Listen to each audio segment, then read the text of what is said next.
Lavakusa start చేయడానికి కాంతారావు గారిని లక్ష్మణుడిగా select చేసుకుంటే ఆయనకి ఆరోగ్యంలో ఏదో తేడా వచ్చింది. అమ్మాయి నీకు తెలుసో తెలియకపోతే తెలుసుకో, నీకు తెలిసే అవకాశం ఉన్నా లేకపోయినా నాకు తెలుసు. ఎందుకంటే నేను పెద్ద ఆయన ఏమంటే రామారావు రమ్మటి తిరిగి ఇవన్నీ విన్నవాడిని నేను. కాంతారావు గారికి అప్పుడు వెళ్ళి శంకర్ రెడ్డి అని ప్రొడ్యూసర్ అండి ఆ సినిమాకి లవకుశ రామారావు దగ్గరికి వెళ్ళి, అయ్యా మరి ఆయన కాంతారావు ఇలాగా హెల్త్ వల్ల ఇలా, అవునా సరే ఒక పని చేయండి, వారికి ఆరోగ్యం బాగుపడటానికి ఎంతకాలం పట్టచ్చు అంటే 2-3 వారాలు, ఏం పర్లా, నెల రోజులైనా పర్వాలేదు. ఆ కాంతారావు గారు అనే సోదరుడు బాగా పర్ఫెక్ట్ అయిన తర్వాతే మనం షూటింగ్ స్టార్ట్ చేద్దామని ఆగిపోయారు ఎన్టీ రామారావు గారు.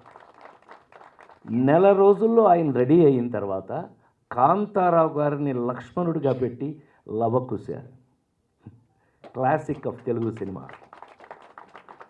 అంతకంటే గొప్ప విషయం ఆ తర్వాత ఈలపాటి రఘురామ గారు వారు అంతకుముందు నారదుడు.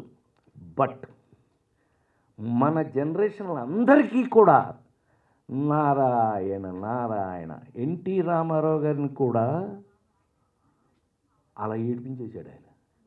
మామూలు నారదుడు కాదండి, ఈజ్ ద ఓన్లీ నారదుడు నాకు తెలిసి. Hats off. అలాంటిది ఆ తర్వాత కాంతారావు గారికి ముఖ్యమైన విషయం ఇప్పుడు చెప్తున్నాం. ఇప్పుడు అలరజయ్యకి బ్రదర్ కాంతారావు గారిని చూసి ఉచ్చపోసిన తమిళుల గ్రేటెస్ట్ హీరో ఎంజిఆర్.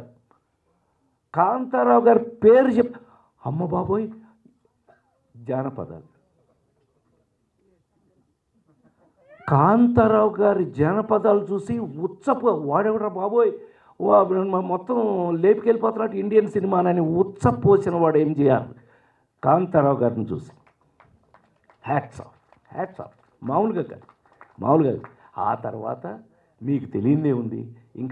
నేను ఇంకా అదంతా చెప్పక్కర్లేదు. రామారావు కానీ నాగేశ్వరరావు కానీ ఎవరికైనా సరే, తమ్ముడైనా బామ్మరిదైనా ఏది ఇంపార్టెంట్ క్యారెక్టర్ ఉన్నా కాంతారావు గారికి. వాళ్ళతో పాటు అలా ఈవేళ మనం గుండె మీద చేసుకు చెప్పాలి అని అంటే తెలంగాణ రాష్ట్రంలో ఏకైక హీరో కాంతారావు గారు.